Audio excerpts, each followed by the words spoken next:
spend much more time with God than you do with. Right. So it's about an education and it's about a lifestyle.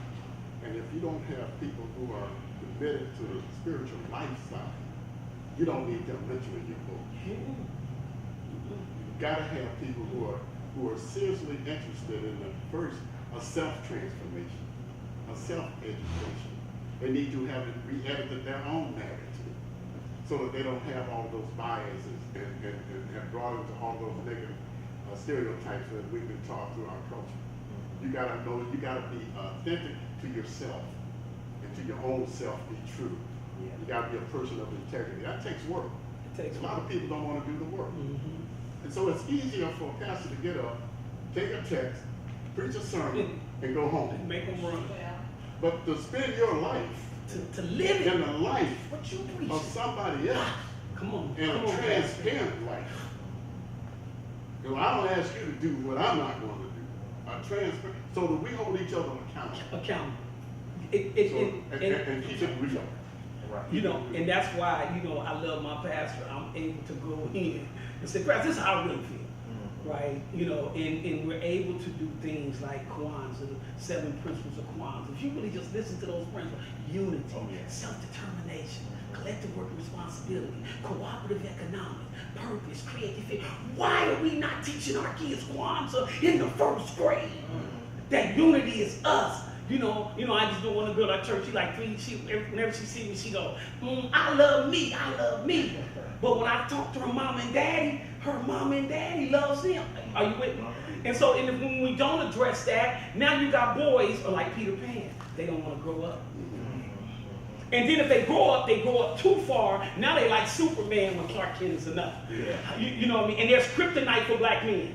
Well, they killing us. Like, can we be honest here? I can't breathe. But we've got to teach black men or black boys how to deal with kryptonite. You're going to get to a police officer, like, you ain't going to kill me. For real. Right. You're going to kill, yeah, you're going to kill me. For real. They don't know how to deal with kryptonite.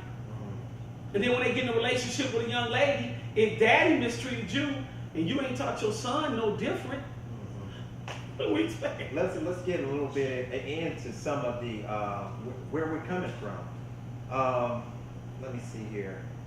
And one of the things that I wanted to touch on is that we were talking about the teens, right?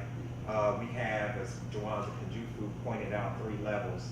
He pointed out 0 to 9, you know, and then he pointed out 9 to 13, and then he pointed out 13 to 18.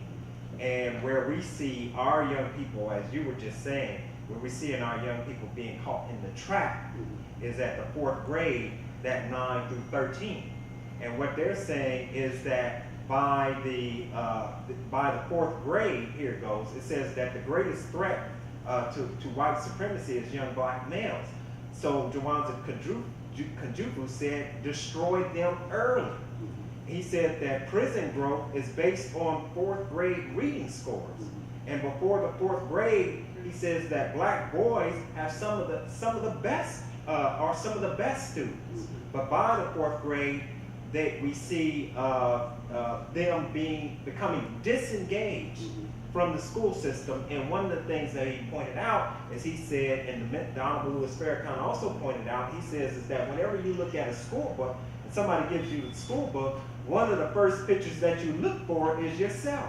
He says, but when we look at what we're being taught in school, we do not see as young black men ourselves. We learn about the one young woman who was in the Jewish Nazi camp, and she wrote that book. What's her name? Anne Frank. Thank you. You can see I didn't read none of what they gave. And maybe that's why I'm the way I am today, because I really was disengaged then. But we read about George. I can't even remember all the lies that they told in school. But it was always about white men. But we never really learned about Marcus Garvey. We never really learned about Nat Turner. We never really learned about a beautiful black woman, Ida B. Wells, who they tried to kill, to bomb Ida B. Wells because she wanted to stop the lynching of black men. So we never really learned this type of history in school. And I guess we did point on that, but can we talk a little bit about this school to prison pipeline a little bit? Yeah, I took part of my certification in Maryland. I taught school again there. I took a course in a professor from Coppin State, and our textbook said that at third grade reading scores, people who invest in prisons look at those scores because there's a direct correlation between illiteracy and incarceration. So those formative years are very, very critical that we actually, if I could have a wish, it would be that every church and every mosque would make it mandatory that we have our children through at least grade school. So they get a real education. Right? This child, no child left behind, literally requires you to read day one on day one, and then read day two on day two. If the child didn't get day one on day one, that child is left behind. And there's no opportunity for remediation. So the system is designed to cause children to fail. Further, there's no connection between the subjects. They're all taught out of context. So there's no way our children are going to get a comprehensive education to pass a comprehensive exam to compete with kids who are being taught by the Socratic method or something close to it. So we have to take responsibility to educate our children, both secular education and spiritual education, when they're young. And again, that's not going to happen unless the spiritual community takes responsibility. And you talk about no child left behind. I like to say no family left behind. Right. Maybe that should have been the initiative. And one of the things that I see, we 13% of the population, that 40 or 50% of us are incarcerated. But I think it's the message that we teach young people. It's a business. The criminal justice system is big business. The keeper of law comes to need the outlaw. And in needing the outlaw, they create him. They create him. Everybody. Listen, that's just keeping it real. I had a sister who was a judge and then became the mayor in Little Rock, Arkansas years ago, and she had to tell me, she said, Mom, it's big business. And we don't know it's a business. We don't know that they make money. Judges get paid, lawyers get paid, attorneys, everybody gets paid, right? And I had a sheriff, not our sheriff here in Dayton, Ohio. I love Sheriff Plum, let me be clear. But I had a sheriff once told me something. We don't want to stop crime, we want to slow it down. Because if we stop it, we lose jobs. So we're not telling young people that it's a business. When I'm out there, I'm telling young people, do what you got to do and surpass me. I'm creative enough that I'll find something else to do. We're not telling them that. So they're getting sucked up. So now 1 out of 3 young men go to jail. Women are going to jail faster now, 1.5 out of 3. 50% of young black males drop out of high school. The pipeline is working. Yeah. That's the other thing about our system. Everybody knows the boys know different. That's right. Right? And yet we start from the beginning teaching boys and girls in the same class the same thing the same way. And so little boys are being little boys and not paying attention. Little girls are learning and just going ahead. So we really need to restructure our whole educational methodology to be able to reach our boys. They're bored to death in these classrooms, And if I might say so, the same thing applies to church. I happen to have people who have a disorder called ADHD, right? So if I continue to have church the way traditional church is, I've lost them. My sermons are basically about 15 minutes. If I go 30 minutes, I've lost all of them, right? And the same thing is in the structure of the research says that most mainline spiritual institutions in America are going out of business. They're extinct. So why would somebody outside the church be interested in coming inside a church that's dying? And still we do church the same way. And we're losing those that we already have, and we're not attracting those we don't have. That's good. So if we keep doing the same thing, we're participating in the demise of our own people. And you know, it's so frustrating because, you know, being in the nation, and I grew up as a Catholic. So one of the things that I do remember growing up as a Catholic is that, as you were saying, the Catholics had a school attached to the church. That's right. And maybe that is something that, you know, the churches should really be mindful of today. I know that there are many progressive churches that do have schools attached.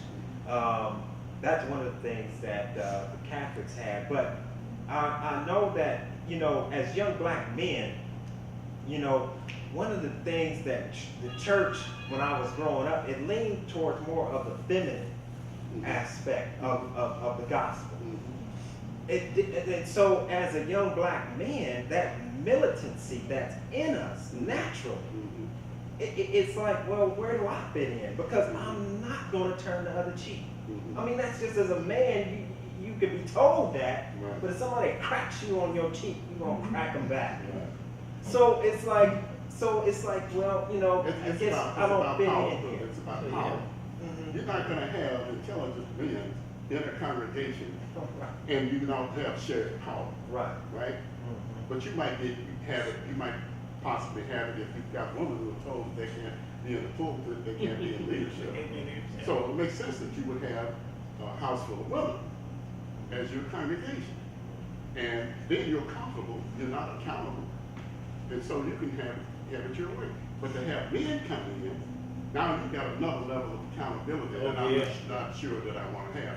Further, you got to come to a man differently in the text to address his manhood or absence of manhood.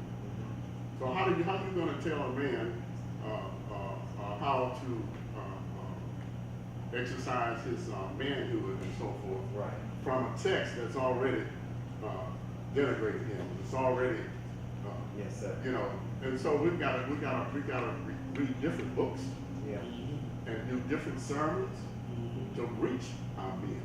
Not only the men, but reach the young boys. How do you hold a boy's attention in church? That's a whole book.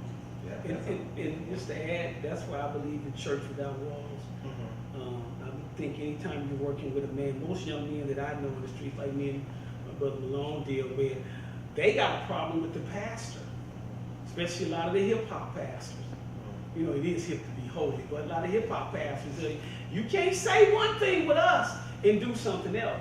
A lot of men that I know say, I don't want my wife or my girlfriend going to that church. Yeah, they say because a bunch of gigolos in the church. I'm telling you. So I don't want to go. And then when a man comes to the church, if you don't have, I'm going to call it a militant group that talks to men dealing with ego, edging God out, so that one day they can exalt God only, right? If you don't have men there, real men, that the brothers respect on the streets, it's a problem for your ministry. So I know all they not, I'm just trying to keep it real to make it right. I'm telling you, I know these guys. I'm out there with these guys, man.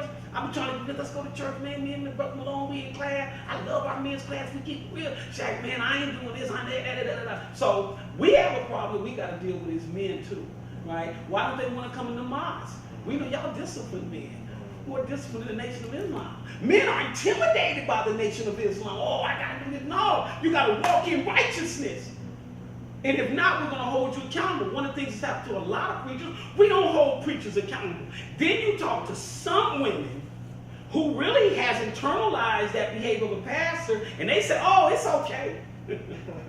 Or that deacon, oh, it's okay. God uses us. Oh, yeah, he does. But when you're trying to bring men in, you know, one of my mentors, my big brother now, Dr. Morris Brown, I mean, he watches everything he tells me. All right, because he know I'm, what? Okay, what do you mean by that? Alan Freeman, what do you mean by that? Dr. Kelsey out of Columbus, what do you mean by that? You know, Judge Littlejohn, what you mean? Come talk to me, y'all. Talk to me, because I'm not feeling it. So what am I saying? We got to make men feel like they worthy again. Them brothers will come off the streets. We get them all the time, don't we, Brother Malone? We get killers in my street soldiers. I got 6 ex-murderers in my group. 6. They've been white for months, years, right? They're ex-men and ex-women. My point is that, but they know I'm true to this game. They know you're not going to see Shaq in the club all drunk and all high. You're not going to see all the shaka for womanizing. It's certain things you're not going to get from me, right? Because they're watching me. So I have to be that model for them. We're not willing to be examples. And another thing too, I think that's important, and you all both touched on it, getting to the mentoring part and being mentors, is that ability to connect with the young people, to not be, because let me read this. It says that trauma experiences and exposures to violence complicate adolescent development and must be addressed. It says, as adolescents, young people that have been exposed to violence and trauma, including victimization experiences, are likely to manifest certain traits. It says they tend to have higher rates of learning disabilities. They have difficulty with problem solving and decision making. They are more impulsive than normal adolescents and engage in a range of problem behaviors at high risk average rates. These young youth also tend to struggle with interpersonal relationships, and their emotional intelligence appears underdeveloped. Now, this trauma and exposure to violence is most of our young people. Yeah. I forget what the stats is with the poverty situation here, but I know that it's high. It's somewhere in 70% over, I believe. So when we're dealing with young people today, you know, a lot of them are having these type of trauma, and experiences with violence. And so, as you were saying, you know, this connection that we have to, you know, realize where they're coming from. You say? Mm-hmm. Yeah, I think one of the concerns are, is I just really feel on the end of saving black boys, we just need black men. I hate to be redundant and keep saying that. I just think our brothers got to wake up consciously because of our social, political, social, economical reality that we live in. Our education has to be political. It has to talk about economics, and I just don't see that. So when you talk about, you got these young brothers, man, in these schools, most of them have given up. You know, somebody once said that poor mean passing over opportunities repeatedly. I'm seeing poor students, right, when they get an opportunity and they don't take advantage of it because they don't have nobody there. Nobody's telling them, there's a few of us, but not enough, are telling them that you're okay. That's what we got to get them with first. You okay. Young man, you're okay. Do you know who you are? You know you can be, you know, it reminds you of the chant we used to, hey, Black Child, you know who you are, who you really are. You know you can be what you want to be if you try to be what you remember that chant we used to do? And we got to get to them. And it's going to take us men to come back. You know, I was at my brother, you know, Tom